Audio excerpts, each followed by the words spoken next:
कर्म से कुंडलियां तय होती हैं या जी। कुंडलियों से कर्म तय होते हैं? जो कुंडली होती है वो हमारे पूर्व जन्म का पूरा ब्लैकआउट होता है कि हम पूर्व जन्म में क्या किए हैं और भविष्य में क्या करने वाले हैं। घर में कलेश हो रहे हैं, डाइवोर्स हो रहे हैं, हाँ। लोग अलग भाग रहे हैं, पति पत्नी में बन नहीं रही, कोई ना हाँ। कोई दिक्कत रहती है। आजकल पंडितों से ज्यादा समय तो कैमरामैन ले रहे हैं। जी। तो जब भाई वेद मंत्र का उसमें उच्चारण ही नहीं होगा तो कहाँ से शादी ब्याह चलेगा। कोई अनुष्ठान नहीं करवा सकता है तो सत्य साल भर में भैया हम तो ये कहते हैं कि 2 पूजा आप करा ही लीजिए घर में, एक सत्यनारायण कथा, दूसरा रुद्राभिषेक। जिंदगी में कोई समस्या आएगी ही नहीं आएगी। सभी दर्शकों को मेरा प्रेमपूर्वक नमस्कार। आज हमारे साथ हैं आचार्य नीरज तिवारी जी, जो कर्मकांड के विशेषज्ञ हैं। एक्चुअली आज की दुनिया में फलित करने वाले तो बहुत हैं, लेकिन कर्मकांड करने वाले पंडित बहुत कम हैं, जिनके उच्चारण शुद्ध हैं, जिनको सारी वो क्रिया और प्रक्रिया पता होती है कि जिसके माध्यम से आपका कोई भी अनुष्ठान पूरी तरीके से, शुद्धतम तरीके से, पवित्र तरीके से परिपूर्ण होकर आपके लिए फलदायी होता है। नमस्कार आचार्य जी। धन्यवाद। राधे राधे। आचार्य जी, सबसे पहले एक ऐसा सवाल लेता हूँ जो ज्योतिष से रिलेटेड है, जी। एस्ट्रोलॉजी से रिलेटेड है, गीता से भी संबंधित है। जी। कर्म से कुंडलियां तय होती हैं या जी। कुंडलियों से कर्म तय होते हैं? अच्छा, देखिए, जो कुंडली होती है वो हमारे पूर्व जन्म का पूरा ब्लैकआउट होता है कि हम पूर्व जन्म में क्या किए हैं और भविष्य में क्या करने वाले हैं। तो कुंडली के माध्यम से हम भविष्य के बारे में तय तो कर लेते हैं, लेकिन हम उसको सुधारने का हमारे पास मौका भी होता है। हम कर्म के माध्यम से अपने भाग्य को बदल देते हैं। कुंडली तो केवल सांकेतिक मार्ग है। कर्म तो हमको करना है, तो कर्म के द्वारा बदला जा सकता है, कुंडली के द्वारा भाग्य नहीं बदला जा सकता। कुंडली के द्वारा हमको संकेत मिलता है। तो उसके माध्यम से, संकेत के माध्यम से आप निर्णय लेते हैं? बिल्कुल बिल्कुल। अच्छा, ये संकेत किस प्रकार से होते हैं? अगर जो बाई चांस हम देखें भी कुंडली से संकेत मिल रहा है, या फिर आपके जीवन में कुछ इस तरीके से बदलाव, चेंज, दुख, दिक्कत आ रही है, तो कैसे जांचे कि ये संकेत प्राप्त हो रहे हैं हमें? कुंडली 2 तरीके से देख सकते हैं, फलित तरीके से या गणित तरीके से, ठीक है। तो उसमें ग्रहों की स्थिति देखते हैं कि भाई आगे आपकी ग्रहों की क्या स्थिति है। हर ग्रह का एक अपना स्वभाव है। सूर्य का अपना स्वभाव, चंद्रमा का अपना स्वभाव। तो जो ग्रह आने वाले समय में हमारी कुंडली में प्रभाव करेंगे, नीच के हैं, उच्च के हैं, पीड़ित हैं, उन्हीं के अनुरूप हम फलादेश करते हैं। अगर सूर्य खराब है तो मान सम्मान में कमी है, सूर्य अच्छा है तो व्यक्ति का मान सम्मान अच्छा होगा। बहुत ही सूर्य खराब है तो चेहरे में रोग इत्यादि होंगे। यही सब देखकर जो है फलादेश किया जाता है।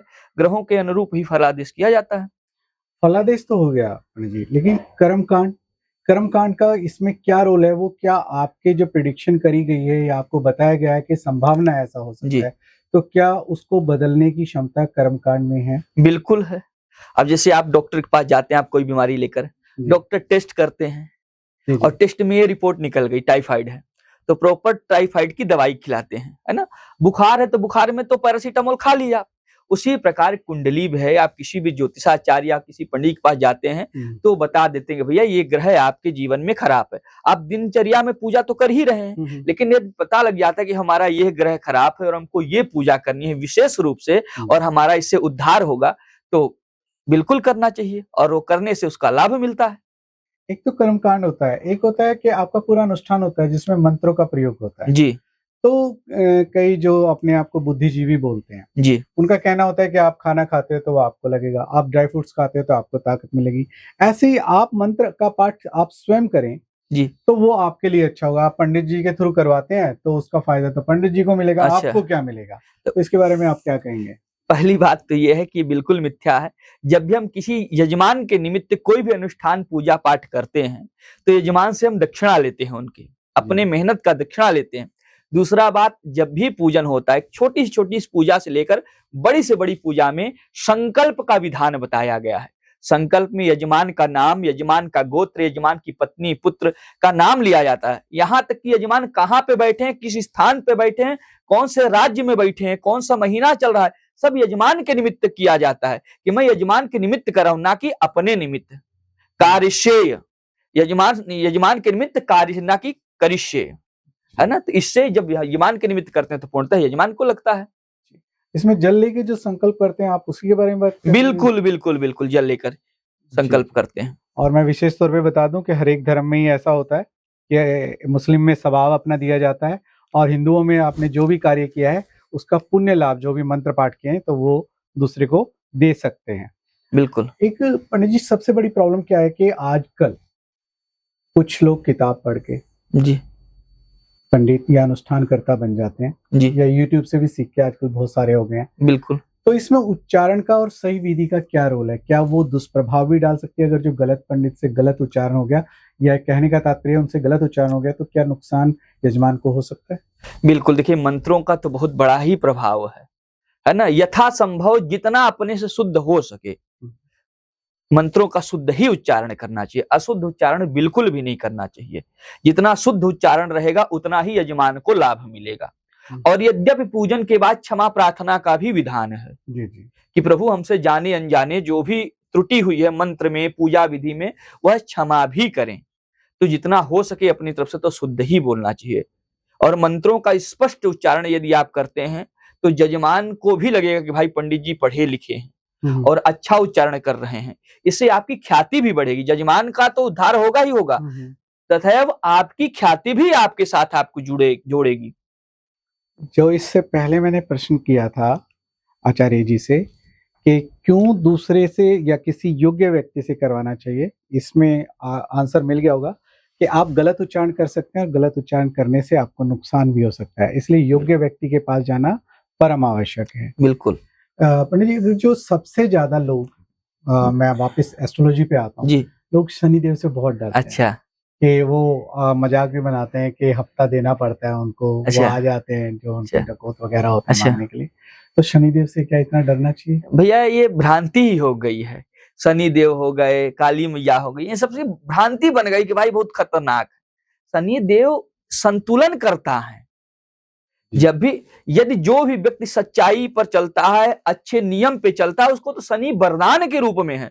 शनि से तो डरना ही नहीं चाहिए। कभी हम लोग कभी शनि से नहीं डरे हैं भाई, नियम से कार्य करते हैं, सच्चाई बोलते हैं, सच्चा कर्म करते हैं, तो शनि से तो डरने की आवश्यकता ही नहीं है। लेकिन हाँ, जो बुरा है वो शनि से क्या, उसको तो पड़ोसी से भी डरना चाहिए जी, है ना। अब मैं आचार्य जी को ले चलूंगा वास्तु की तरफ। पंडित जी, कई बार क्या होता है कि मैं कभी आपको आचार्य जी बुलाऊंगा, कभी पंडित जी बुलाऊंगा, जो आपकी तिवारी जी बुला लूंगा। बिल्कुल। कई बार क्या होता है, घर में ना मेहनत सब करते हैं, बहुत मेहनत करते हैं, हाँ। लोग अच्छे भी हैं, पर वास्तु के अनुसार कई बार उनके पास पैसे नहीं टिक पाते। धन धान्य का आगमन होता है पर वो टिकते नहीं, चले जाते हैं। उसका क्या कारण है? देखिए, अक्सर क्या होता है कि बहुत सारे लोग ऐसे हैं, जैसे मैं किसी के यहाँ जाता भी हूँ तो जब कुंडली देखता हूँ तो कहते हैं कि पंडित जी, मैं जब घर से बाहर रहता हूँ तो मन बड़ा प्रसन्न रहता है, और जैसे ही घर के अंदर प्रवेश किया एकदम टेंशन वाला माहौल बन जाता है, मन रूखा रूखा सा हो जाता है। तो इसके कई सारे कारण हैं। या तो व्यक्ति के ग्रह कमजोर हैं, या तो घर का जो मुख्य दरवाजा होता है वहीं पर ही निगेटिविटी आ जाती है। यानी जब एंट्री करते ही आपका दरवाजा स्वच्छ नहीं है, वहीं पे कुछ ऐसा सामान रखा हुआ जिससे वास्तु दोष बन रहा है। उत्तर की दिशा बहुत पवित्र होनी चाहिए। घर में यदि उत्तर की दिशा में भी अपवित्रता है, कोई ऐसा चीज रखा जो नहीं रखना चाहिए, तो जाहिर सी बात है वास्तु दोष तो बनेगा ही बनेगा, और उससे बिल्कुल प्रभाव पड़ेगा व्यक्ति के जीवन में। तो इससे निराशा आएगी ही आएगी। तो वास्तु और कुंडली दोनों को ठीक करना पड़ेगा। अच्छा, इसमें नहीं, कई बार मन अशांत रहता है, पर्टिकुलर घर में मन अशांत रहता है, हाँ। और किसी घर में जाके आपको शांति भी मिलती है। बिल्कुल। तो इसके क्या कारण है कि जो मन अशांत रहता है उसको शांत करने का कोई तरीका, और उसके कारण भी क्या है? देखिए, जितना हो सके सबसे पहली बात यह है कि घर को स्वच्छ रखना है। बहुत सारे लोग क्या करते हैं ना कि जूठा बर्तन रख देते हैं, टूटा बर्तन घर में होता है, ये सब नहीं रखना। जो छोटी मोटी चीज, बहुत बड़ी बड़ी चीजें तो नहीं व्यक्ति कर सकता है, लेकिन जितना वश में है उतना तो कर ही लेना चाहिए। बहुत सारे लोगों के घर में क्या होता है कि पहले पूजा हो जाती फिर बाद में झाड़ू पोछा लगता है। ऐसा बिल्कुल नहीं करना है। एक नियम होता है कि घर को स्वच्छ रखें। सबसे पहला काम यह है कि घर को स्वच्छ रखते हैं, पवित्र रखते हैं, तो आपके घर में कभी भी निगेटिविटी आ ही नहीं सकती है। तो पवित्र रखिए, मन को प्रसन्न रखिए, और हनुमान जी की सेवा करिए। घर में हनुमान जी की सेवा बहुत ही अच्छी मानी जाती है। आप पीतल के बर्तन हाथी रख लीजिए, हाथी बहुत बढ़िया माना जाता है। पैरामिड इत्यादि रख लीजिए, ये भी वास्तु दोष को दूर करता है। तो ये सब रखना चाहिए घर में, इससे मन शांत रहता है। जी। अब मैं कामयाबी की तरफ चलूंगा। अगर जो कामयाबी के लिए बहुत सारे अनुष्ठान भी होते हैं, बिल्कुल, कि आपको जीवन में बहुत ज्यादा कामयाब होना है, हाँ। तो अनुष्ठान करवाते हैं, या फिर रत्नों का धारण करते हैं, रत्नों धारण करते हैं, या फिर आप रुद्राक्ष भी धारण करवाते हैं। तो रत्नों के बारे में आप बताइए कि कौन से ग्रह की शांति के लिए कौन सा रत्न अच्छा है, और उसके उपरतन भी बताइए, क्योंकि बहुत से लोग तो हैं कि 2 लाख, 2.5 लाख, 10 लाख, 1 करोड़ तक का भी खरीद सकते हैं। बिल्कुल कुछ गरीब लोग भी होते हैं, तो उनके लिए कोई हकीक या फिर कोई उपरतन जरूर अवश्य बताइए। बिल्कुल बिल्कुल। देखिए, अगर रत्नों की सबसे पहले बात करें तो हमारे 9 ग्रह माने जाते हैं, जी सूर्य, चंद्रमा, मंगल इत्यादि। तो हर ग्रहों से संबंधित एक रत्न होता है, ठीक है। जी अच्छा, सूर्य के लिए हम क्या पहनते हैं? माणिक पहनते हैं, ठीक है। इसके बाद चंद्रमा की बात करते हैं, सफेद वर्ण होते हैं, तो चंद्रमा के लिए मोती पहना जाता है। मंगल की बात करें तो मूंगा पहना जाता है। बुध हरे होते हैं, बुध का संबंध हरा से है, तो पन्ना। वहीं पर बृहस्पति की बात करें तो पीले रंग के होते हैं, तो उनके लिए फिर पुखराज की आवश्यकता होती है। शुक्र पे आ जाए तो शुक्र पुनः श्वेत वर्ण के होते हैं, तो शुक्र के लिए पुनः डायमंड यानी हीरा आ जाता है। अब बचे कौन? शनि देव, तो शनि के लिए भी जो है नीलम पहना जाता है। बचे राहु और केतु, तो राहु के लिए जो है लहसुनिया पहनी जाती है, ठीक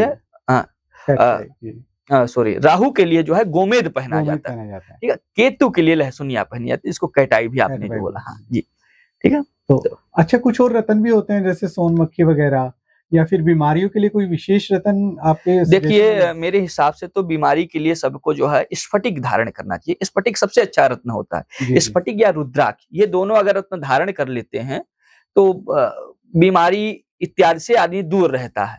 और रुद्राक्ष पहनते हुए कुछ प्रिकॉशंस बोले जाते हैं, क्या वो रुद्राक्ष पहन के नॉनवेज जैसे कुछ लोग खा लेते हैं या ड्रिंक आदि कर लेते हैं, तो क्या रुद्राक्ष पहनने वाले को ये अलाउ है, वो कर सकता है या बिल्कुल नहीं कर सकता? देखिए, मेरे हिसाब से जहां तक मेरा ज्ञान है, रुद्राक्ष केवल एक पौधा नहीं है। रुद्राक्ष स्वयं महादेव का ही एक अंश है जो असुर से बना है। तो देवी देवता का जब भी हम कोई अंश धारण करते हैं तो हमको संभवतः, ये कॉमन सेंस है कि संभवतः अपने शरीर को पवित्र रखा जाता है। यहाँ तक कि जब भी हम लोग धारण करते हैं तो शयन करते वक्त, बाथरूम करते वक्त उतार सकते हैं। तो जब ये नियम ब्राह्मण लोग इस्तेमाल करते हैं तो आम आदमी क्यों नहीं करते हैं?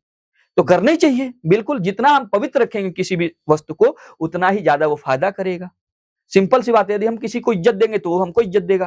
तो यदि रुद्राक्ष इत्यादि धारण करते हैं तो उसके लिए बहुत ही शुद्धता और शरीर को पवित्रता के रूप में रखना चाहिए, इससे हमको पूर्ण फल प्राप्त होता है। जीवन है तो कष्ट है, बिल्कुल बिल्कुल। सुख चाहने वाले को चैन कहाँ, चैन चाहने वाले को सुख कहाँ। बिल्कुल सिंपल सी बात। तो आपके पास कोई ऐसा रामबाण मंत्र हो जो हर एक ग्रह की शांति के लिए काम कर सके, या आपके जीवन के सारे कष्टों को हर ले, एक ऐसा मंत्र, महामंत्र जो आपको हर दुख से दूर कर सके? देखिए, जैसे कि हम लोगों के गुरु जी कहते हैं कि यदि आप किसी से दीक्षा लिए हैं और दीक्षा के बाद यदि कोई मंत्र मिलता है तो उनके लिए वो रामबाण मंत्र होता है। यदि दीक्षा नहीं भी लिए हैं तो जिस भी देवी देवता को आप इष्ट मानते हैं ना, इष्ट मानते हैं, आप उन्हीं देवी देवता के यदि मंत्र जाप करने लगते हैं तो सभी प्रकार के कष्टों को दूर कर देते हैं। इष्ट देवता, इष्ट जिनको हम मानते हैं, किसी के इष्ट शंकर जी होते हैं, किसी के कृष्ण जी होते हैं, किसी की राधा जी होती हैं, तो इष्ट देवता से बड़ा मंत्र कोई मंत्र नहीं है, मैं तो ये जानता हूं। यदि आप इष्ट देवता के नाम का मंत्र का जाप करने लगे, वही स्वतः ही सिद्ध हो जाएगा। और यहां तक कि उस मंत्र में इतना प्रभाव आ जाएगा कि यदि आप उस मंत्र से आप किसी को स्पर्श भी कर दिए, अगर वो भी बीमार है तो वो भी ठीक हो जाएगा। इतनी बड़ी पावर होती है इष्ट देवता के मंत्र में। मंत्रों से आप फिर दोबारा ग्रहों पे आते हैं जी। कौन से ग्रह का किस रिश्ते पे प्रभाव होता है, और बाई चांस शादी नहीं हो रही है तो आपको कौन से ग्रह को शांत करना पड़ेगा, ठीक करना पड़ेगा? देखिए, विवाह के लिए जब भी लग्न पत्रिका हम लोग लिखते हैं तो उसमें 3 से 4 ग्रहों का उल्लेख आता है। सूर्य गल यानी सूर्य बल, चंद्र बल, गुरु बल, ठीक है। तो यदि सूर्य, गुरु, शुक्र और चंद्र ये बढ़िया स्थान पे हैं और अच्छे मजबूत हैं तो जो है विवाह में कोई अड़चन नहीं आती है। यदि शुक्र मजबूत है तो संभवतः लव मैरिज होता है और संभवतः 2 विवाह के भी योग बनते हैं। शुक्र मजबूत होता तो बहुत सारे लोग कहते भाई हमारा तो लव मैरिज होगा, लेकिन कहीं ना कहीं शुक्र जो है 2 विवाह के भी योग बना देता है। गुरु भी प्रबल होना चाहिए, चंद्रमा भी प्रबल होना चाहिए। 3 ग्रह यदि प्रबल हैं तो विवाह में कोई भी देरी नहीं आती है क्योंकि गुरु जो होता है वो जो है व्यक्ति को बुद्धिमान बनाता है, सोचने समझने की क्षमता देता है। चंद्रमा जो है दूसरे व्यक्ति पर यानी हमारे पार्टनर पर हमारा विश्वास समर्पित करता है और शुक्र तो प्रेम को देता ही देता है। यानी 3 ग्रह मजबूत है तो विवाह में कोई समस्या नहीं। अच्छा, अब मैं चलता हूँ रामायण की तरफ। अच्छा, रामायण में एक संदर्भ आता है कि राम जी को एक बहुत बड़ा अनुष्ठान करना था विजय के लिए, तो जी। रावण जी को बुलाया गया और रावण आए उसमें और अनुष्ठान किया। अच्छा। और उन्होंने कहा कि आचार्य को ही इकट्ठी करनी पड़ती है अगर जो कोई सामग्री की आवश्यकता होती है तो। अच्छा। तो सामग्री में क्या-क्या चीजें यजमान को या फिर जो नहीं हो सके तो ये आचार्य का फर्ज बनता है कि वह उसका अपना जितने भी सामान की जरूरत है वो इकट्ठा करे, वो ला कर दे, ऐसा कुछ है? ये बहुत बड़ी बात आपने पूछ लिया। पहली बात तो आपके बात का मैं खंडन ये करूंगा कि जहां तक मैंने पढ़ा है, ऐसा नहीं हुआ कि राम जी ने अनुष्ठान के लिए रावण को बुलाया था। जी। ऐसा नहीं है, ठीक है। जी। दूसरा कि यजमान को ही सब कुछ सामान इकट्ठा करना चाहिए, ओके। परिश्रम स्वयं करना चाहिए। जो कार्य हम नहीं कर सकते हैं उसके लिए पंडित जी को बुलाइए। जैसे कि अब आजकल क्या होता है कि पंडित जी आप सामान भी लेते आना, हम कहाँ खोजें, इधर उधर खोजें, हाँ, आप ये इकट्ठा ही सबसे लेते बड़ी आना, प्रॉब्लम आप है, पैसा ठीक है। ले लेना। कैसे तो लें? संभवतः यही है कि यजमान को ही लाना चाहिए। और फिर यदि जो कुछ सामान यजमान नहीं ला पाए तो फिर वो आचार्य का भी कर्तव्य होता है कि ये हमारे यजमान हैं, तो इस सामान की वजह से इनका अहित न हो, अनुष्ठान का अधूरा न रहे, तो चलो ठीक है वो सामान हम ले आ लें। लेकिन संभवतः पहला जो है रिस्पॉन्स जो है यजमान का ही होना चाहिए कि वही सामान अर्जित करें। अनुष्ठान करते वक्त ख्याल रखना पड़ता है संविदा और लकड़ियों वगैरह का, जिसको बिल्कुल। लकड़ी बोलते हैं। तो अलग-अलग अनुष्ठान कौन से ऐसे अनुष्ठान हैं जिनमें अलग-अलग लकड़ियों की जरूरत है? ये सब में ही जैसे पीपल की, खैर की, अलग-अलग लकड़ियों की देखिए जरूरत है। 9 ग्रह होते हैं, तो जी। 9 ग्रहों की विशेष तौर पर आम की लकड़ी सबसे उत्तम मानी जाती है। हर अनुष्ठान में आम की लकड़ी ही चलती है। लेकिन यदि हम किसी अन्य ग्रहों की पूजा करते हैं, जैसे किसी का सूर्य का अनुष्ठान करें, चंद्रमा का अनुष्ठान करें, तो सूर्य के लिए आक की लकड़ी, चंद्रमा के लिए पलाश की लकड़ी, मंगल के लिए खैर की लकड़ी, बुध के लिए आपमार की लकड़ी, गुरु के लिए पीपल की लकड़ी, शुक्र के लिए पलाश की लकड़ी, शनि के लिए समी की लकड़ी, राहु के लिए दूर्वा और केतु के लिए कुशा का इस्तेमाल किया जाता है। आचार्य जी, एक प्रॉब्लम बहुत ज्यादा होती है, खासतौर पे स्त्री वर्ग को होती है कि जब भी कोई पूजा अनुष्ठान आना होता है, चाहे वो नवरात्रि के व्रत भी आ रहे हैं, कोई भी अनुष्ठान या पूजा पाठ जो भी स्टार्ट होने वाले हैं, तो उनके जो स्पेशल वो 4 डे होते हैं, रजस्वला होते हैं जिस समय पे, तो उसमें बिल्कुल मना होता है। और कुछ जैसे व्रत होते हैं उनके कि उसी दिन, तो वो कैसे, मतलब किस तरीके से अपने आप को शुद्ध दिखा के, शुद्ध करके ये कर सकते हैं, उसके बारे में बताइए कुछ, क्योंकि अनुष्ठान का विषय है। अच्छा, देखिए जो अनुष्ठान होता है इसमें पवित्रता का पूर्ण ध्यान रखना पड़ता है। जी। तो यदि आप व्रत में हैं तो व्रत कर सकते हैं, व्रत में कोई दोष नहीं है, चाहे कोई भी व्रत हो।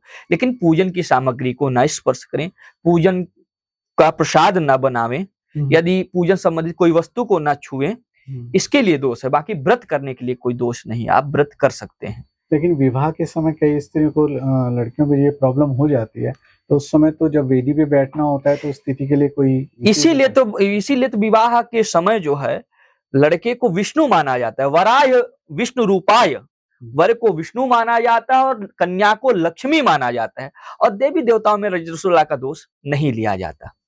ओके, इस मतलब अगर जो विवाह के समय कोई देवी देवता मान लिया गया है तो उनमें किसी तरह का कोई बिल्कुल दोष बिल्कुल नहीं। बिल्कुल बिल्कुल। अच्छा, विवाह के बारे में जैसे बात होती है तो विवाह कई प्रकार के होते हैं। जी, तो 8 प्रकार के होते 8 हैं। प्रकार के होते हैं। तो उसमें से कौन से विवाह में किसी अनुष्ठान की आवश्यकता नहीं, सीधा विवाह कर लो, माला डाली और बात खत्म? गंधर्व विवाह। तो वो किस प्रकार से होता है? आजकल जैसे कोर्ट मैरिज होता है, ठीक है, गंधर्व विवाह वही होता है भैया कि माने 2 पक्ष के यहाँ हो जाए, 2 पक्ष के इधर हो जाए, एक दूसरे को माला पहनाओ, जय जय हो।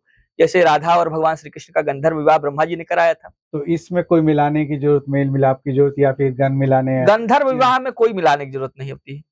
मीवा बीबी राजी तो का करे काजी। हरिओम तत्सत। अब जैनजीज के लिए तो मैंने स्पेशल बता दिया है, पूछ लिया है आचार्य जी से क्वेश्चन, तो आप ख्याल रखिएगा कि आपको जब गंधर्व विवाह करना है, इसको प्रेम विवाह भी कह सकते हैं? प्रेम विवाह भी कर सकते तो हैं। प्रेम विवाह में आपको आवश्यकता नहीं है, आपको 2 बंदों को लेके जाना है। अरे नहीं महाराज, ऐसा ना करें। देखिए जितना विवाह का आनंद माता पिता के पूर्ण सहमति से होता है, उतना जो है आनंद गंधर्व विवाह से नहीं होता है। मैंने सुना है पंडित जी, कई बार क्या होता है कि गन नहीं मिल रहे हैं, आपको गुण नहीं मिल रहे हैं, आपका भगूड़ दोष है, ये दोष है, तो उसमें पंडित जी उनकी तरफ से सजेशन दिया जाता है कि भाई नाड़ी दोष भी है, ये दोष भी है, वो दोष भी है, कि आप विवाह फेरों के माध्यम से ना करवाएं या फिर माला वरमाला ना डालें, ये कोर्ट मैरिज वाला जो गंधर्व विवाह है यही कर लें तो कुछ हो सकता है। क्योंकि कई बार आजकल जो पेरेंट्स है, माँ बाप है, वो भी नहीं मानते, बोले जी लड़की बहुत अच्छी है या लड़का बहुत अमीर है, तो किस तरीके से शादी करने के तुले तो रहते हैं। भैया देखिए, जहां दोष है उसका निवारण भी तो है। जी। पहले कारण बना फिर न कार्य बना। तो यदि दोष है तो दोष के निवारण के लिए आप आचार्य के पास जाइए कि प्रभु हमारे गण दोष है, तो उसका निवारण क्या होगा। जी जी नाड़ी दोष है, भ्रिकुट दोष है, वर्ण दोष है, मैत्री दोष है, 8 प्रकार के दोष होते हैं। अब जब दोष है तो भैया उसका निवारण कहाँ हो।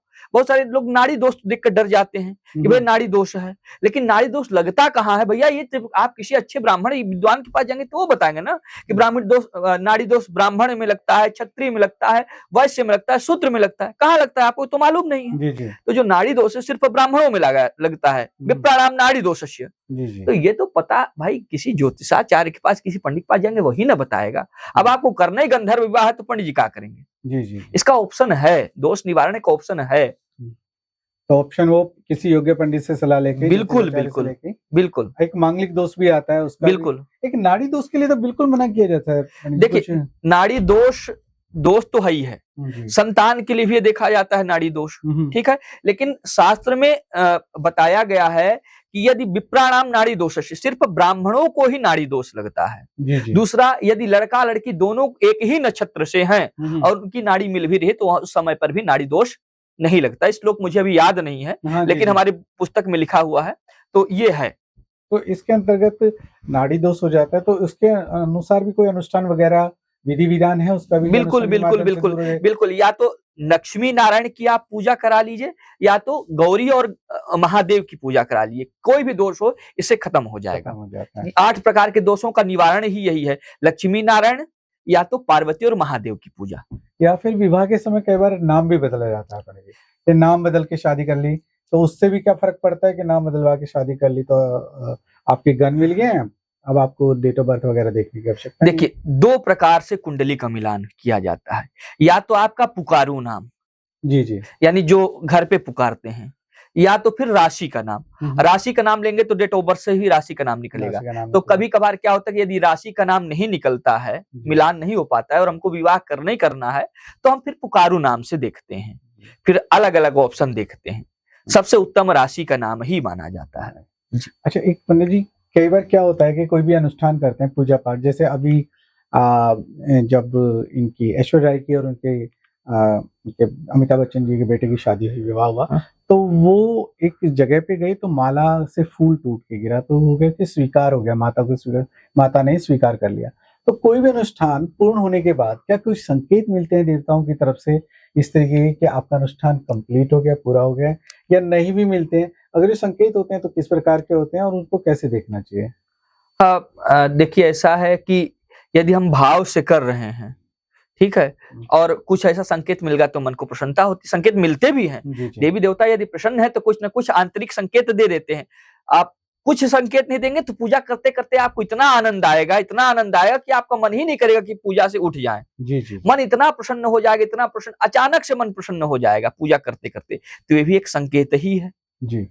अच्छा, इन संकेतों के माध्यम से आप समझ सकते हैं कि आपकी पूजा का क्या फर्क पड़ा, कि आपका मन प्रसन्न है, बिल्कुल अकारण ही प्रसन्न हो गया, अकारण ही प्रसन्न हो गया भगवान का पूजन करते करते।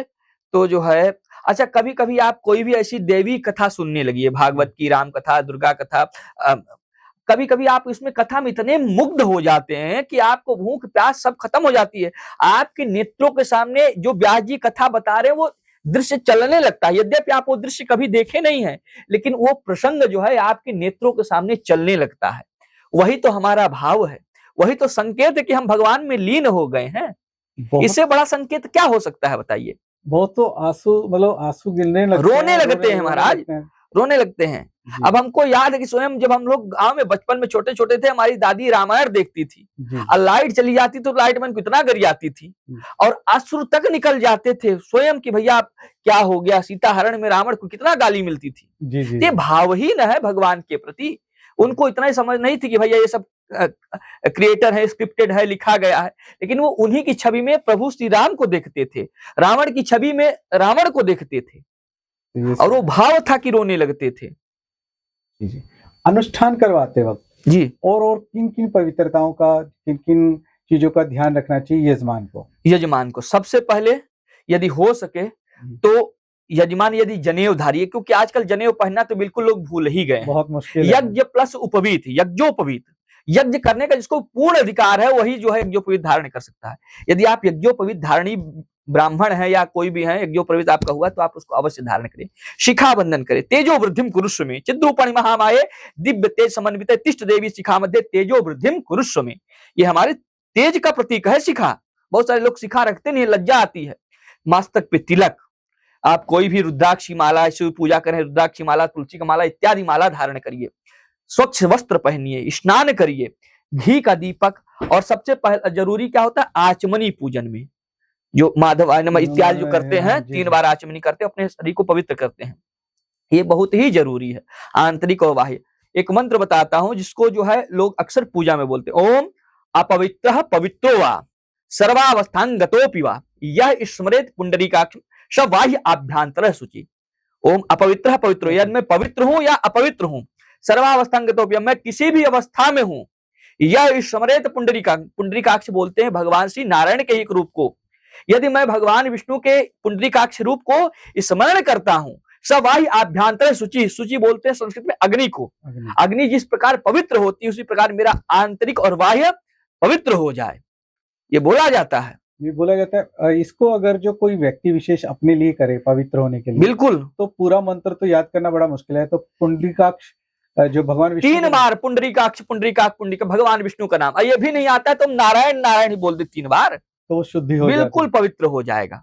लेकिन आंतरिक शुद्धि हो जाएगा, लेकिन पूजा में बाह्य शुद्धि की भी आवश्यकता है। पता लगे नहाए, ये ऐसा नहीं कि नहाए नहीं और गंगा जल छिड़क ले, पुंड पुंड ठंडी आ रही है तो ठंडी ऐसा नहीं करना है। बाह्य पवित्रता भी जरूरी है आंतरिक पवित्रता के साथ। जी, मैंने कई बार है ना लकड़ियों के बारे में बात हो रही थी, जो मैं बता रहा था अलग अलग लकड़ी का यूज होता है। कई बार लकड़ियों पे ध्यान नहीं दिया जाता, वो गलत है। ये जो कटी फटी सी तो छोड़ो, जिसमें कीड़ों द्वारा छेद कर दिया गया है या लगे कि उसमें चींटियां या कीड़ियां या दीमक है, तो ऐसी लकड़ियों का इस्तेमाल करना ठीक है? नहीं, बिल्कुल नहीं करना है। हाँ, इससे दोष लगता है? बिल्कुल दोष लगता है।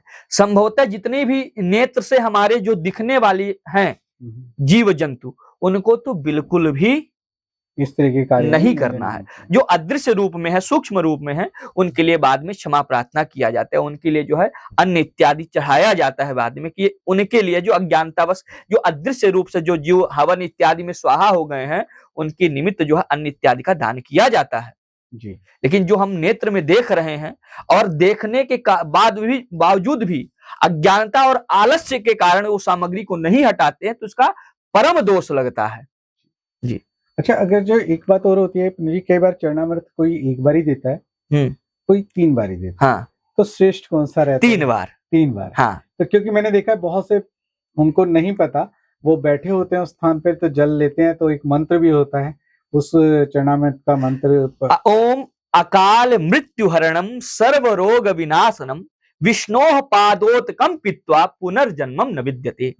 इस मंत्र का पाठ भी नहीं करते, ऐसे वो फॉर्मेलिटीज ही करते हैं, टपका देते हैं, पी लो जी हो गया ठीक। नहीं, और हमेशा सदैव ऐसे लेना, एक हाथ नीचे, क्योंकि चरणामृत भगवान का स्नान किया हुआ है, बहुत पवित्र माना जाता है। अब इतनी बड़ी महानता है कि पुनर्जन्मम न विद्यते, यानी उसको पान करने से पुनर्जन्म भी नहीं हो सकता है। ऐसी भगवान की कृपा है उस प्रसाद में, तो उसको एक बूंद भी नीचे नहीं गिरना चाहिए, उसको पान कीजिए। और बहुत सारे लोग तो ऐसे कहते हैं, अरे दही मिला है पंडित जी, इसमें तो शक्कर डाल दियो, शुगर है, ऐसे थोड़ा, अरे भैया उसको पियो, पी को नहीं पी सकते तो अपने सर पे ऐसे पोंछ लो, कपड़े से पोंछ लो, लेकिन उसको ऐसे मत करो। हाँ, गिरने मत दो, गिरने का ही तो बहुत दोष है चरणामृत का। दूसरा रक्षाबंधन, मोली कह लें जिसको, हाँ, या कलावा बोल लें, हाँ, ये बांधते हैं, तो इसमें कई बार कहते हैं 3 चक्कर या 7 चक्कर, हाँ, कितने चक्कर पंडित जी को लेने चाहिए? लगभग 5 या 7 या 9, ठीक है। और यदि 11 लेते हैं तो बहुत बढ़िया, 11 ले लें, उत्तम है। इसका भी कोई एक मंत्र बाली, एन बद्धो बलि राजा दानमिंद्रो महाबला तेन त्वं प्रतिबंधनामि रक्षे माचल माचल। हाँ, कि जिस प्रकार, इसका अर्थ भी यही है कि जिस प्रकार हे भगवान आपने बाली को धर्म के बंधन में वाला राजा बलि को, उसी प्रकार हमको भी इस धर्म रूपी बंधन पे इस रक्षा सूत्र के माध्यम से हमको आप बांध दीजिए। और रक्षा सूत्र कभी भी खाली हाथ नहीं बंधाना चाहिए, ये भी जान लीजिए। हाँ, उस पे हाथ में कुछ रखना है, अरे दक्षिणा नहीं है तो आप एक पुष्प ही रख लीजिए, एक अक्षत का दाना ही रख लीजिए, लेकिन खाली हाथ 2-3 चीजें खाली हाथ कभी नहीं करनी चाहिए। एक तो आरती भी खाली हाथ नहीं लेना चाहिए। ओके, अच्छा, वो हाँ, जैसे ये आरती ऐसे लेते हैं ना, तो कुछ ना कुछ रखना चाहिए, चाहे जरूरी नहीं कि आप पैसा ही रखिए, एक पुष्प ही रख दीजिए, एक पुष्प ही लेकर हाथ में कलावा बधाइए, लेकिन ये दोनों चीजें खाली हाथ नहीं करनी चाहिए। जी, क्योंकि कुछ बुद्धिजीवी लोग, मैं फिर दोबारा कहूँ बुद्धिजीवी क्या कहूँ, कुछ जो ज्यादा देखने वाले होते हैं वो कहते हैं पैसे कमाने का तरीका आ गया कि हर एक मंत्र का पाठ करवाते हुए कुछ ना कुछ उनको देना भैया पड़ता है। हम क्यों किसी से कुछ फ्री मिलेंगे? जी, आरती ले रहे हैं, भगवान को प्रणाम करें तो हम कुछ तो समर्पित करेंगे उनको। चलिए पुष्प भी नहीं, अक्षत भी नहीं है, तो मनसा पूजा कहा गया, मन से भी व्यक्ति पूजा करता है, तो वो भाव तो रखे कि प्रभु हमारे पास वर्तमान समय में नहीं, लेकिन मैं अपनी संपूर्ण श्रद्धा आपको समर्पित करके ये आरती लेता हूँ, फिर देखिए बिल्कुल दोष नहीं लगेगा, लेकिन कुछ तो समर्पित करिए महाराज। अच्छा, एक बात आचार्य जी और भी विशेष है कि एक अनुष्ठान आप अपने घर में करवा रहे हो, एक गौशाला में करवा रहे हो, एक किसी विशेष स्थान पे या फिर किसी पानी के किनारे जल के बिल्कुल, किनारे तीर्थ बिल्कुल। पे करवाते हैं, तो इसका अलग अलग प्रभाव पड़ता बिल्कुल है। बिल्कुल प्रधान है महाराज, जी घर से अधिक प्रधान जो है गौशाला में है, जी ठीक है, और उससे भी अधिक प्रधान जो है मंदिर में है, जी और मंदिर से अधिक प्रधान जो है तीर्थ क्षेत्र में है। इसीलिए कहते हैं कि घर का किया हुआ पाप तीर्थ क्षेत्र में धुल जाता है, लेकिन तीर्थ क्षेत्र का किया हुआ पाप कभी भी नहीं धुलता है। जितनी भी आपदाएं आई है तीर्थ क्षेत्र में, जो भी अहंकारी था, जो भी अत्याचार किया है, लोगों से 10 रुपए की 50 रुपए में बेचा, वहां पर आपदा आई ही आई है। किसी भी तीर्थ क्षेत्र में आप देख लीजिए, क्योंकि भगवान सबके लिए होते हैं, हमारे लिए भी है, वही आपके लिए भी है, कोई भेदभाव नहीं रखते। यदि तीर्थ क्षेत्र में जाकर चाहे कोई कहीं और से आकर अत्याचार करे या वहीं का व्यक्ति अत्याचार करे, पाप करेगा, तो उसको दंड मिलना ही मिलना है। आप कहीं भी किसी भी तीर्थ क्षेत्र को देख लीजिए। अच्छा, जैसे आप कहते हो आचार्य जी, भाव बहुत ज्यादा जरूरी होता है। बिल्कुल। आजकल एक चीज चलन हो गया है कि जैसे विवाह होते हैं तो हनीमून की जगह आप तीर्थ स्थान पे चले जाते हैं। हाँ। ये कहाँ तक उचित है, कहाँ तक बिल्कुल जाना चाहिए, मेरे हिसाब से जाना चाहिए, क्योंकि जब हम एक बंधन में बंध रहे हैं तो हमारा पहला कर्तव्य है। आज भी जो गांव क्षेत्र से जुड़े हुए हैं, विवाह के बाद अपने कुल देवी के दर्शन करने जाते हैं कि हे कुल देवी, आप ही कृपा से हमें ये सौभाग्य प्राप्त हुआ है कि आज हम एक परम बंधन में बंधे हुए हैं और आपका आशीर्वाद लेने के लिए आए हैं। हनीमून तो पूरा जीवन भर पड़ा है भैया। नहीं, ऐसा होता है ना आचार्य जी, पंडित जी, भाव दशा उस समय अलग होती है। तो अपने देवी देवताओं के पास तो सब जाते हैं। हाँ। गठजोड़ी की जात लगवाना, हाँ, कुछ ऐसा बोलते हैं। हाँ। तो वहां जाना तो होता है, लेकिन किंतु परंतु कुछ लोग जैसे जाते तो हैं कि भाई हम वैष्णो देवी की यात्रा, वो बेसिकली हनीमून ही होता है, नाम तीर्थ का होता है। कुछ भी तो उससे कोई बात नहीं। आप देखिए जो वाल्मीकि जी थे वो मरा मरा कहते थे, लेकिन उसका उच्चारण जो है राम राम ही हुआ, है ना? तो मरा मरा आप बारंबार कहिएगा तो उसके अर्थ में सुनने में राम राम लगेगा। राम राम तो वही जो है उनको कृपा मिल गई। किसी भी माध्यम से जा रहे हैं, कम से कम जा तो रहे हैं, तो इसमें कोई दोष नहीं है। अंतोगत्वा उनका नाम तो ले रहे हैं, किसी भी माध्यम से ले रहे हैं, उनको परम गति ही मिलेगी, उनको उसका आशीर्वाद ही, पुण्य ही मिलेगा। ये बहुत अच्छी बात बताई, क्योंकि इसमें बड़ा संशय रहता है कि जाना चाहिए या नहीं जाना चाहिए, क्योंकि कई जगह शास्त्रों में ऐसा लिखा है, लोगों ने बताया है आचार्यों ने कि भाई 1 साल तक जाना मना होता है, अपने खाली जो बोलते हैं कि कुल गुरु कुल देवी के अलावा। नहीं, ये तो बिल्कुल गलत है भैया। जितना हो सके जी, तीर्थ क्षेत्र में तो सोचना ही नहीं चाहिए भाई, भविष्य कौन देखा है। जितना हो सके दान पुण्य तीर्थ, भगवान का स्मरण कभी खाली नहीं जाता है, किसी भी स्थिति में खाली नहीं जाता है। बहुत सारे लोग जिसे दान बोल देते, फिर कहेंगे पंडित जी पैसा के लिए दान जरूरी नहीं है तक आप करोड़ों का दान करिए, अपनी क्षमता अनुसार भी दान किया जाता है। श्रम दान भी होता है, भाव दान भी होता है। किसी तीर्थ क्षेत्र में जाइए, श्रम दान करिए।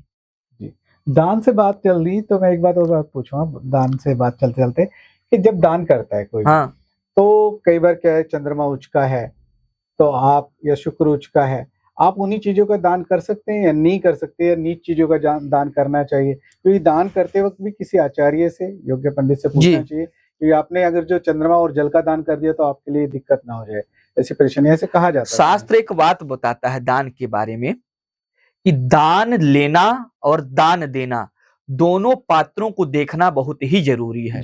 यदि दान देने वाला अधर्म का पैसा दान कर रहा है और दान लेने वाला यदि सुयोग्य नहीं है, पात्रवान नहीं है, तो ना तो दान देने का पुण्य है और ना दान लेने का पुण्य है। इसलिए सदैव दान लेना और दान देना दोनों को ही बड़ी गंभीरता से देखा जाता है शास्त्रों में।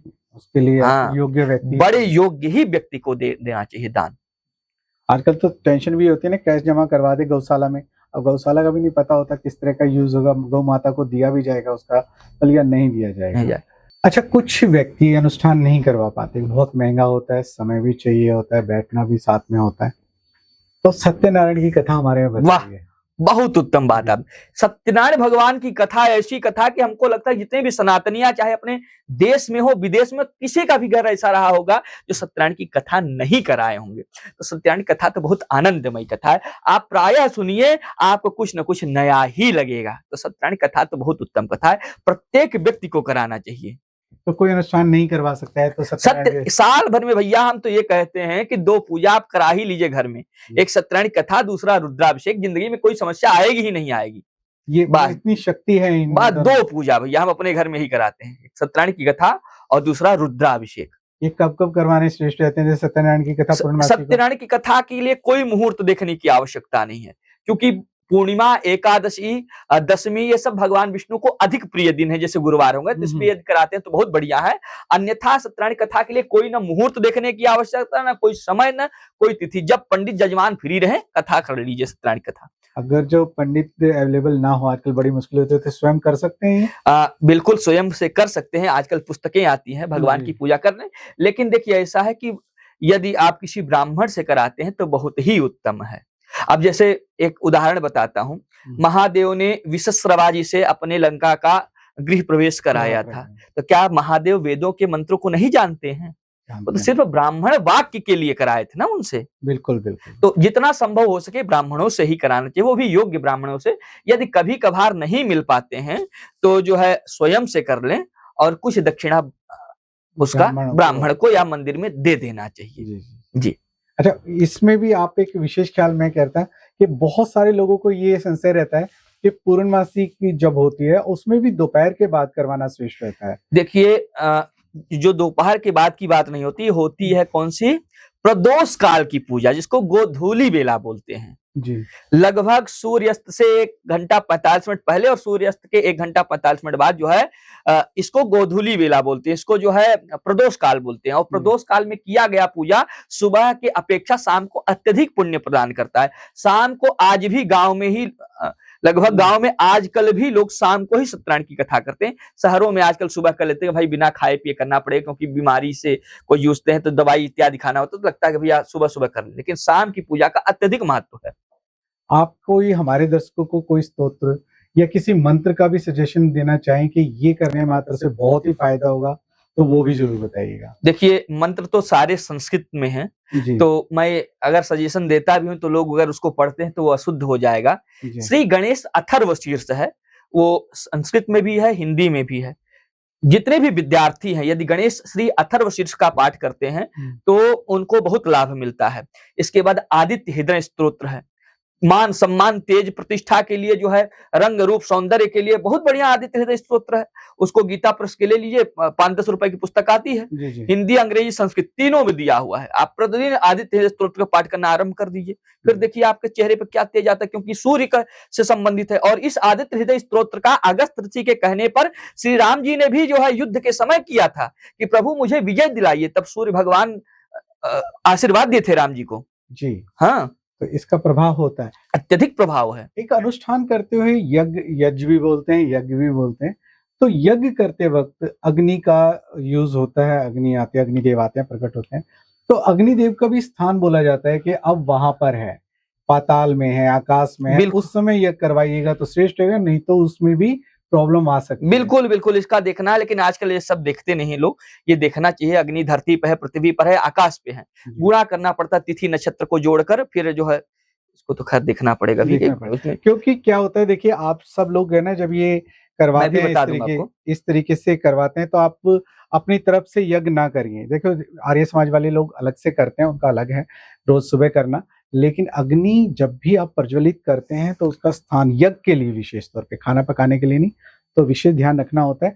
उसके लिए आपको किसी योग्य आचार्य से मिलना होता है, योग्य व्यक्ति से मिलना होता है, जो आपको बताते हैं कि अब यज्ञ का समय ये सही है।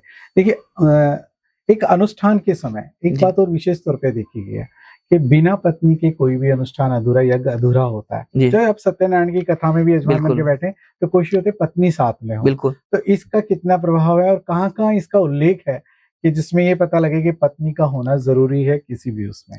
देखिए, पहला तो विवाह के जब होता है तो 7 वचन लिए जाते हैं, उसमें से पहला वचन ही यही है कि यदि आप यज्ञ करते हैं, धर्म करते हैं, अनुष्ठान करते हैं तो आपको मेरा साथ लेना होगा। ये पत्नी कहती है अपने पति से, यदि आप मेरा साथ लेंगे तभी मैं आपके वामांगी में आऊंगी। तो पहला वचन ही है, कमिटमेंट है पहला, तो पूजा पाठ में लेना ही चाहिए। यहाँ तक कि दूसरे श्री राम जी के ने जब सीता मैया को वनवास भेज दिया था तो ऐसा वर्णन आता है, जब राजसूय यज्ञ किए थे भगवान श्री राम जी तो स्वर्ण प्रतिमा बनाए थे सीता मैया की और अपने बगल में बैठा के जो है पूजन किए थे। स्त्री को अर्धांगिनी कहा गया है। जब हमारा आधा अंग ही नहीं रहेगा तो हमको पूर्ण फल कैसे मिल सकता है? परिश्रम आप आधा करिए और कोशिश करिए कि हमको मिले पूरा, तो ऐसा नहीं है। जितना यथासंभव हो सके पत्नी को साथ में लेना चाहिए, जरूरी है। बिल्कुल। अनुष्ठानों पे ही बात मैं करूंगा। प्रेमचंद जी की, मुंशी प्रेमचंद जी की एक वो है, नॉवल है, बुक, एक स्टोरी है जिसमें गोदान, जिसमें किसी के घर में कोई एक्सपायर हो जाता है तो उनको गो का दान करना है, गाय का दान करना है। बिल्कुल। और वो बहुत गरीब परिवार है, बहुत गरीब फैमिली है। अच्छा। तो गरीबों के लिए भी कुछ छोटे ऐसे जो उनके सामर्थ्य के अनुसार हों तो वो कर सकें, वो नहीं है क्षमताएं, कई बार क्या होता है घर में 10 रुपए भी नहीं होते। अच्छा। तो उनके लिए कोई ऐसा आसान सा, इतना इजी सा अनुष्ठान जो वो खाना बनाते हुए कर सकें या कुछ भी ऐसा कर सकें जिसमें उनको ज्यादा खर्चा ना हो, तो आप क्या सजेस्ट करेंगे कि ऐसा कुछ भी हो सकता है? अब जैसे आपने बोला कि भैया गोदान करना है मरणासन स्थिति में, तो इसका वर्णन तो शास्त्रों में उल्लेख है कि भाई गोदान करना है। यदि गोदान आप नहीं भी कर सकते हैं, जैसे आपके पास धन का अभाव है, तो देखिए क्या होता है कि गाय के गोबर का ही गौ बना के और आप उसको दान कर दीजिए, ठीक है, लेकिन श्रद्धा भाव से, ठीक है। यदि कोई मान जाता है तो आप, हमारे पास 1 ही रुपया है, हे भगवती, हे गौ माता, मैं आपका ही स्मरण करके आपके नाम का ये दान कर रही हूँ। देखिए भाव से बहुत बड़ा फर्क पड़ता है। यदि आपके पास धन नहीं है तो ईश्वर भी तो समझ रहे हैं बात को, लेकिन भाव के साथ करना, ये नहीं कि आपके पास धन है और भाव नहीं है। तो भाव अत्यधिक प्रधान माना जाता है धन से, ठीक है। और उसके बाद किसी मरणासन स्त्री कोई स्थिति पे है तो हमारे यहाँ तो ऐसी कहावत है कि तुलसी दल और गंगा जल भी डाल देना चाहिए, इससे भी बहुत प्रभाव पड़ता है।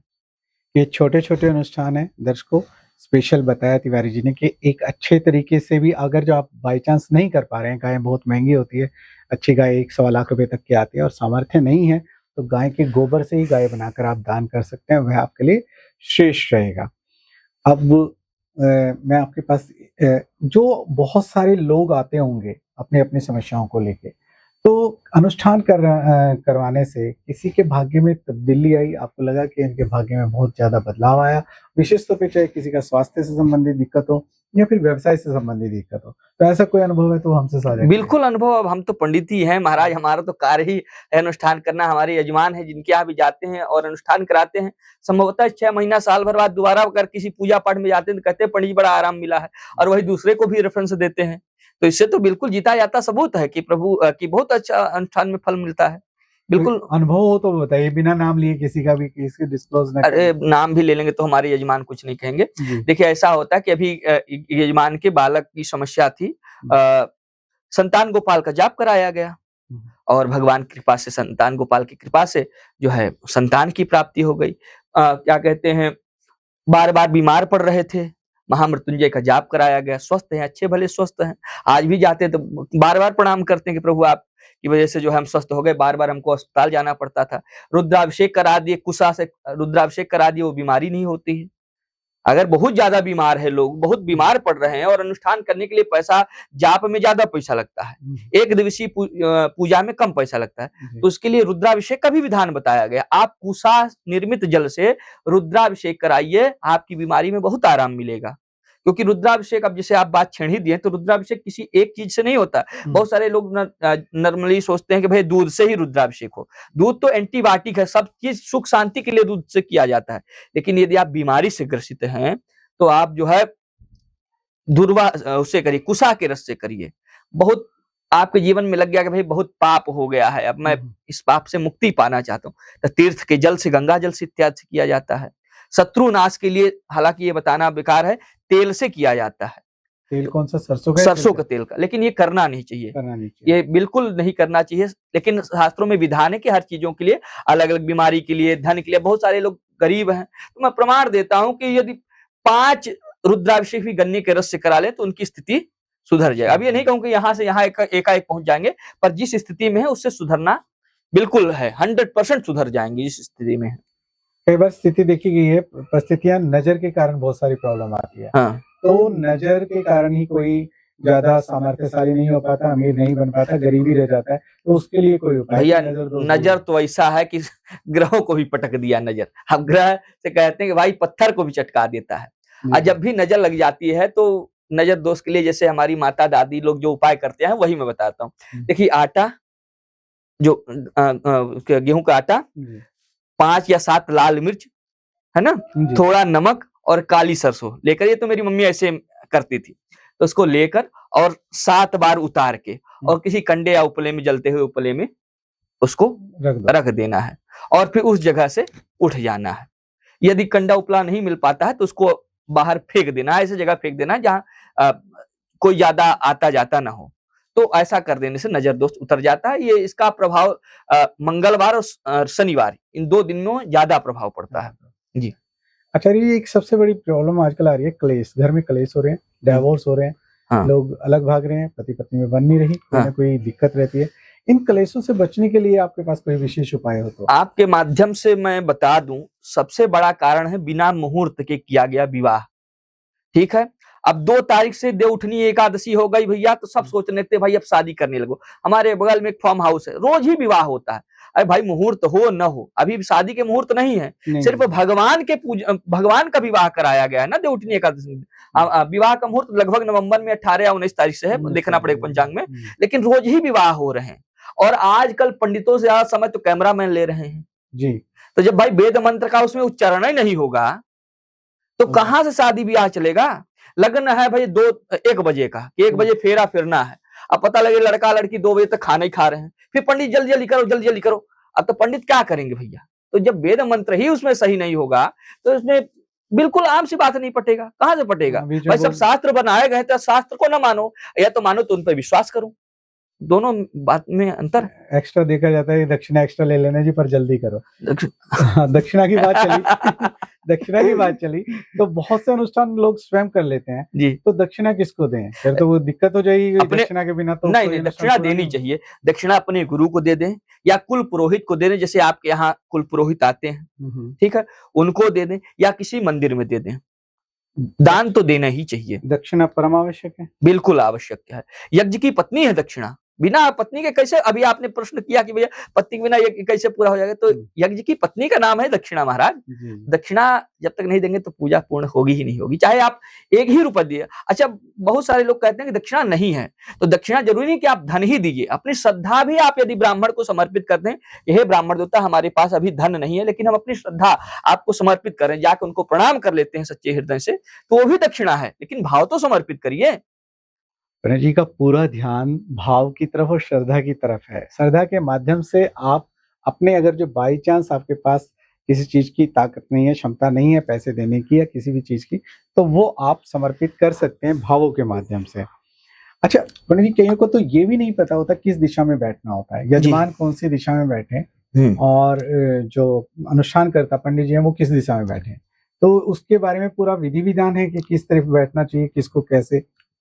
देखिए, जो शास्त्र आज्ञा देता है कि जो यजमान होते हैं यानी जो पूजन करता होते हैं उनका मुख पूर्व दिशा की ओर हो जी, और जो यज्ञ करता है यानी जो आचार्य हैं, पंडित जी हैं, पुरोहित हैं, जो पूजन को संपन्न करा रहे हैं, उनका मुख उत्तर की दिशा की ओर होना चाहिए। जी जी। अच्छा, आप इसको कहाँ तक देखते हैं? अभी एक बहुत बड़े मंदिर का, हमारे सनातन मंदिर का उद्घाटन कहेंगे या शुभारंभ हुआ, फिर वो बना, परंतु उसके टाइम पीरियड में कुछ दिक्कत मानी गई। क्या आपने इस पे शोध किया? मैं नाम नहीं लूंगा किसका, आप समझ जाएंगे किसके बारे में बात कर रहा हूँ। और उसमें पति पत्नी का भी थोड़ा सा ही रोल रहा, क्योंकि अनुष्ठान करता शादीशुदा तो थे पर विवाह तो था, विवाहित, परंतु उनकी पत्नी नहीं थी। अच्छा, तो किसी और को बिठाया गया। तो उसमें आपको जो समय था, हाँ, उसके बारे में शोध किया हो, या वो आपने तरीका ठीक माना कि वो ठीक था जो हुआ? अब देखिए, ऐसा है कि दोनों पक्षों का अपना अपना स्वरूप था, क्योंकि एक ही नजरिए से नहीं देखा जाता। जो दोनों ने अपना अपना जो मत दिया है, दोनों परम श्रेष्ठ विद्वान हैं और उनकी तुलना में मैं बहुत तुच्छ हूँ। तो इस बारे में तो मैं बिल्कुल टिप्पणी नहीं करूंगा, पर संभवतः जो है कुछ आचार्यों का कहना सही है और कुछ आचार्यों का कहना गलत है। तो थोड़ा जल्दी तो हुआ है जी, है ना, थोड़ा सा विलंब होता तो और भी अच्छा होता, क्योंकि हमारे पास समय था पर्याप्त। ऐसा नहीं है कि भाई केवल एक ही मुहूर्त है, थोड़ा सा समय लेकर करते हैं तो और भी अच्छा होता। मुहूर्त का विशेष विधान है कि मुहूर्त पे कोई कार्य होना चाहिए, उसके आसपास या दाएं बाएं नहीं हो सकता। बिल्कुल, मुहूर्त से क्या होता है कि कार्य में विजय प्राप्त करने की जो क्षमता होती है वो 100% हो जाती है। ठीक है, मुहूर्त में करने से। अब बिना मुहूर्त के तो कुछ भी कर लीजिए, कोई बात नहीं। अच्छा, मुहूर्त क्या पूरे दिन में या पूरे महीने में कुछ नहीं होता? क्या पूरे दिन में कोई एक मुहूर्त आता है कि आप ये शुभ कार्य? बिल्कुल, हर दिन एक अभिजित मुहूर्त होता है। जी, जी। अभिजित मुहूर्त एक ऐसा मुहूर्त है जिसमें आप कोई भी कार्य कर लीजिए, कोई आवश्यकता ही नहीं है देखने, बस अभिजित मुहूर्त हो जाए, है ना। अभिजित मुहूर्त होता है, विजय मुहूर्त होता है, ये सब अच्छे मुहूर्त माने गए हैं। इसमें आप छोटे-मोटे जो भी कोई भी कार्य करना हो कर लीजिए। यहाँ तक कि जब नवरात्र इत्यादि में जो कलश स्थापना होती है, वो भी अभिजित मुहूर्त में ही होती है। जी, जी। और होरा और चौघड़िया का भी इसमें कोई रोल? बिल्कुल, बिल्कुल, बिल्कुल। शुभ ग्रहों का, जैसे शुभ ग्रह होते हैं तो शुभ ग्रह की होरा आती है। होरा चौघड़िया मुहूर्त का विशेष महत्व ग्रहों की पूजा में है कि यदि हम किसी ग्रह की पूजा कर रहे हैं और उस ग्रह का होरा आ गया या चौघड़िया आ गया, तो उसमें करने से उसका लाभ ज्यादा मिलता है। जैसे हम अंगूठी इत्यादि पहनते हैं, रत्न इत्यादि, तो सूर्य की होरा में पहन लिए, तो सूर्य की अंगूठी पहनी और सूर्य की होरा में पहन लिए, तो उसका अत्यधिक महत्व हो जाता है। बस यही बात है।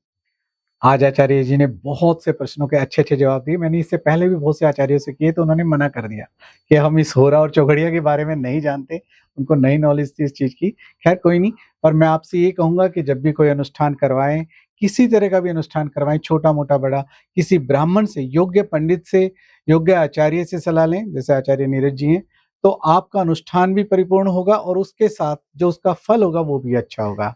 जैसे आपने कहा भाव की बात, तो आजकल क्या हो गया है ना, संभवतः कि जजमान पंडितों को सोचते हैं कि भाई ये एक भाव नहीं रह गया है।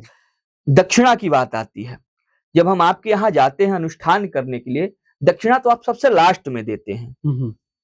सबसे लास्ट में आप पैकेट पकड़ाते हैं, पढ़िए आपकी पूजन की दक्षिणा है। यदि जाते ही आप भाव से, पूजन होने में घंटा, 1.5 घंटा, 2 घंटा समय लगता है, यदि पूरी पूजा में आपने भाव और निष्ठा भगवान और ब्राह्मण के प्रति रखा ना, तो आप लिफाफे का भार कम भी देंगे ना, तो कोई आचार्य उसको देखेगा नहीं। हम लोग जब किसी के यहाँ पूजा करने जाते हैं और अगर दक्षिणा वो ज्यादा भी दे दिए, 11,000 भी ज्यादा दक्षिणा दे दिए, 21,000 भी दे दिए, और अगर उनके मन में भाव नहीं है ना, जिंदगी में कभी उनके घर पूजा कराने नहीं जाते हैं।